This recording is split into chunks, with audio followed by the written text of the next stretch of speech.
Assalamualaikum warahmatullahi wabarakatuh. Halo semuanya, kita ketemu lagi di pembelajaran bahasa Indonesia. Bagaimana kabar kalian? Semoga kalian dalam keadaan baik-baik saja ya, dan selalu diberikan semangat dalam belajar. Baik, hari ini kita akan teruskan materi pembelajaran masih sama seperti yang kemarin berkaitan dengan teks berita. Nah, kali ini kompetensi dasar yang akan kita pelajari adalah kompetensi dasar 4.1, menyimpulkan isi dari berita yang membanggakan dan memotivasi yang dibaca dan didengar. Namun sebelum kita membahas materi pada video kali ini, coba kita ingat kembali pembelajaran sebelumnya. Nah, di video-video saya yang sebelumnya sudah kita bahas mengenai pengertian, lalu tujuan, lalu ciri-ciri, dan unsur-unsur teks berita. Nah, kali ini kita akan coba belajar bagaimana sih cara menyimpulkan teks berita. Nah, menyimpulkan adalah kegiatan untuk mencari intisari suatu berita dan disajikan dengan padat dan ringkas dengan menggunakan bahasa kita sendiri. Nah, mesti kalian semua sudah mendapatkan atau mempraktikkan ya mengenai materi menyimpulkan. Nah, di kelas 7 barangkali kalian sudah mendapatkan atau pernah mempraktikkan tentang materi menyimpulkan. Pada dasarnya menyimpulkan ini sama halnya dengan mencari intisari ya. Mencari intisari dalam teks berita. Nah, intisari dalam teks berita itu apa? Nah, yang kemarin sudah kita pelajari, intisarinya itu terdapat pada unsur-unsur teks berita ya. Yang kemarin ada adik Simba. Nah, coba dibuka kembali catatannya ya.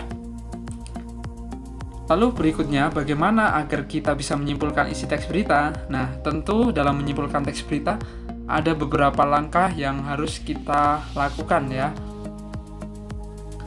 Nah, berikut adalah langkah-langkah menyimpulkan informasi dalam teks berita.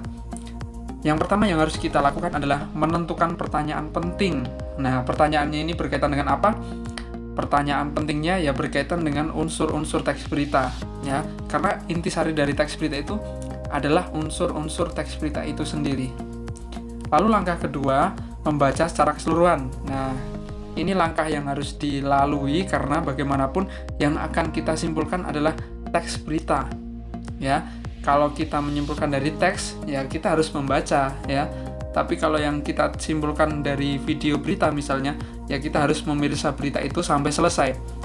Kenapa harus selesai? Karena kalau tidak sampai selesai, maka simpulan yang kita akan ambil atau kita ungkapkan adalah simpulan yang tidak lengkap. Ya, jadi entah kita membaca ataupun memirsa, itu harus secara keseluruhan atau secara utuh.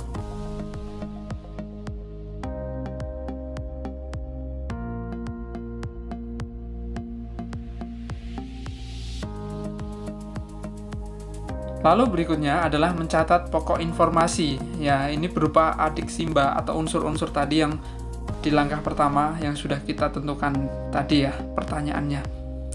Nah, kalau sudah mencatat, langkah keempat adalah menyusun pokok informasi menjadi satu paragraf.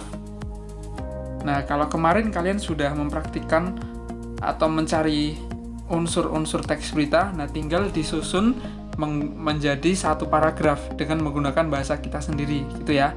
Jadi secara mudahnya kemarin yang sudah kalian lakukan itu sudah di tahap ketiga. Nah, berikutnya tinggal kita susun menjadi satu paragraf. Nah, coba kita praktikkan di langkah pertama ini seperti yang kemarin ya.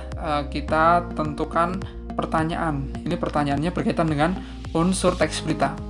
Ya, jadi misalnya pertanyaannya apa yang terjadi, di mana peristiwa itu terjadi, kapan peristiwa itu terjadi, dan sampai seterusnya, sampai pertanyaan ke-6. Nah, kalau langkah pertama ini sudah kita selesaikan, maka kita lanjut ke pertanyaan kedua. Nah, langkah kedua ini kita baca teksnya secara utuh ya, secara lengkap. Ini di teksnya membicarakan tentang gempa ya.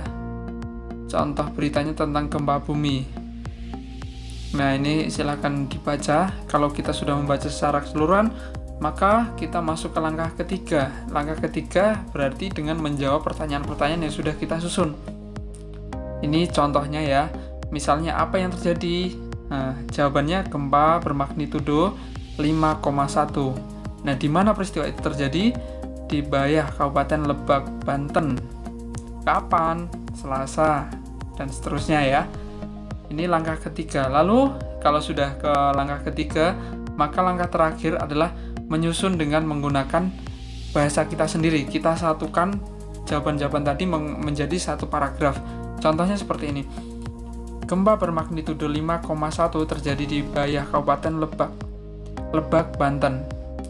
Pada Selasa 14 Juli 2020, gempa terjadi karena adanya pergerakan lempeng bumi sehingga penduduk merasakan gempa seperti getaran truk berlalu.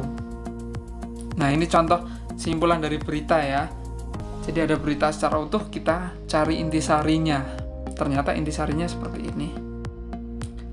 Nah, coba mari kita mengerjakan kegiatan belajar berikut ya.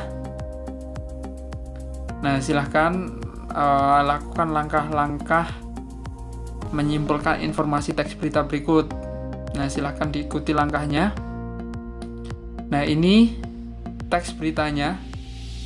Silahkan dibaca sampai selesai ya. Nah, kalau sudah, nanti silahkan kalian menjawab pertanyaan-pertanyaan yang sudah kalian susun. Oke.